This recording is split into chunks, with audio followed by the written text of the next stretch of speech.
Let's compare Hillary, Miss Hillary and Mr. Bernie.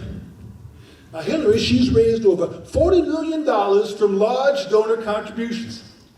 Mr. Bernie has raised only 1/10 that amount from them large donors. Now Hillary, she's raised over $20 million from them big super PACs. Mr. Bernie, he refuses to take any money from them super PACs. 80% of his donations, they're under $200 apiece. He's not for sale to them large contributors. Now people like that. Now over the course of the political quiz, let's look at the top 10 donors. For Bernie, 9 of them 10 are the unions. For Hillary, 6 of her top 10 are banks. J.P. Morgan, Citigroup, Goldman Sachs. You get the picture. By the way, Mr. Bernie, he's introduced some legislation to break up them big banks. He says if they're too big to fail, well, they're too big to be. No surprise, Ms. Hillary, she's kind of stayed silent on that issue. She hasn't said a whole lot about that. Even worse, she's refused to support Elizabeth Warren's attempt to bring back them provisions that would stop the banks from the kind of gambling with your money that contributed to that 2008 financial crisis. Now look at the size of them crowds. Bernie's been drawing the largest crowds in history this part in the election cycle. Let me say it again. The largest crowds in history at this point in the elections. In one weekend on the West Coast, he drew audiences bigger than 60,000 people. 60,000 people in just one weekend. He got 27,000 in Los Angeles just alone. Now, what does Mr. Bernie say? Well, it's bringing all these people out to listen to what Mr. Bernie says. He says, get big money out of politics. Number one, have public financed elections. Now, listen, folks, this is a biggie. Until we get this addressed, ain't nothing else can be accomplished. There was a study that Yale University did. They looked at all the federal level, the policies that become laws are favored by the very, very wealthy and the powerful. The opinion of the average American has zero statistical impact. That's why Medicare, they can't negotiate for lower prescription prices. And that's why the military budget goes up and up and up and up, and up, and up forever. It's why them Republicans deny that human activity has any effect on global warming.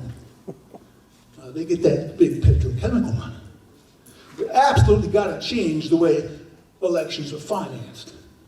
Now, Bernie wants to take dramatic steps to reverse global warming now. He wants to reverse the decimation of the middle class and the obscene disparity of wealth, where you got a rigged political and economic system. It siphons money up to the top of 1/10 of 1%. And 40% of our kids, they're living in poverty right now. And in this country, we got the highest percentage of incarcerated citizens in the world. His idea of family values is paid maternity and sick leave, not preventing a woman from controlling her own body. Now, just like the social democracies of more egalitarian societies, he wants to provide Medicare for all, a single-payer healthcare system, tuition-free public universities for qualified students, paid for by a small Wall Street financial transaction fee. They've been doing it that way in Europe for years. Wants to raise up the minimum wage so nobody who works 40 hours a week has got to live in poverty no more. There you go, $15 an hour is what he wants to pay. Now, Bernie is a self-described democratic socialist, or a social democrat. It means the same thing. They call them social democrats in Europe and Scandinavia. But people are scared of the label, but the polls show the majority of Americans agree with Mr. Bernie's positions. He wants to invest in big infrastructure projects that are going to make 10 million new jobs, good paying jobs too. And at a time when half Americans our family's got less than $20,000 in savings, he would expand Social Security safety net by raising the ceiling on the amount of income that's subject to the payroll tax. Now you listen to this. Somebody makes $1 million a year. He is paying the same amount into Social Security as somebody making $120,000 a year. Now, is that fair? I don't think that's fair. Mr. Bernie don't think that's fair. He wants the top 1% to pay their fair share of taxes. Now, this little change is only going to affect the top 1.5% of wage earners. But guess what? Nobody talks about it in Washington, do they? See, this idea can't be talked about because our elections, they've been bought and paid for by that 1%. Now, there are other differences between Ms. Hillary and Mr. Bernie. When the senator, Ms. Hillary, supports the Iraq War. That didn't turn out all so good, now get it. She supported the TARP Wall Street bailout and the Patriot Act. Hello, what'd you say, NSA? Can you hear me now? Bernie, he opposed all those things. Bernie, he opposed NAFTA, CAFTA, permanent normal trade relations with China. That's what shipped millions of our good-paying manufacturing jobs overseas. Now, he wants to put a stop to the Trans-Pacific Partnership. Hillary, she won't say what her position is. Bernie opposes the Keystone XL pipeline. He supports more spending on non-fossil fuel, clean energies. Ms. Hillary, well, she won't take a position on the Keystone XL. What's up with that?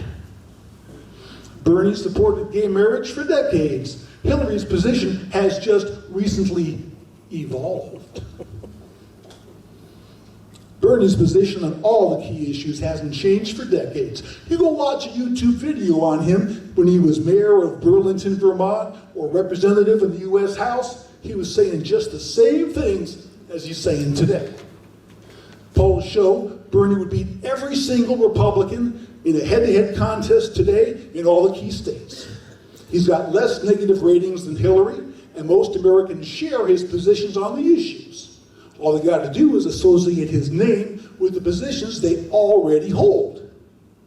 Now, mind you, he's won elections before where he was heavily outspent, because once people see that he stands with their interests, not the 1%, why, just throw more advertising money at him, it makes little difference.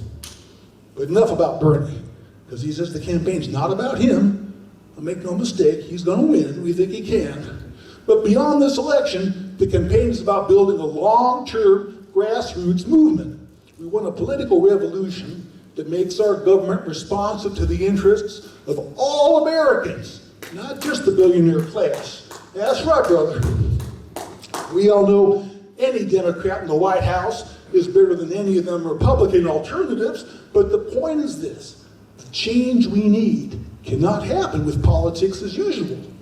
Politics as usual will not inspire the majority of potential voters. We need voters to get active at the local level, at the state level, and at the federal level. And when voters are inspired to come out to vote in large numbers, guess what? Democrats win. It's as simple as that.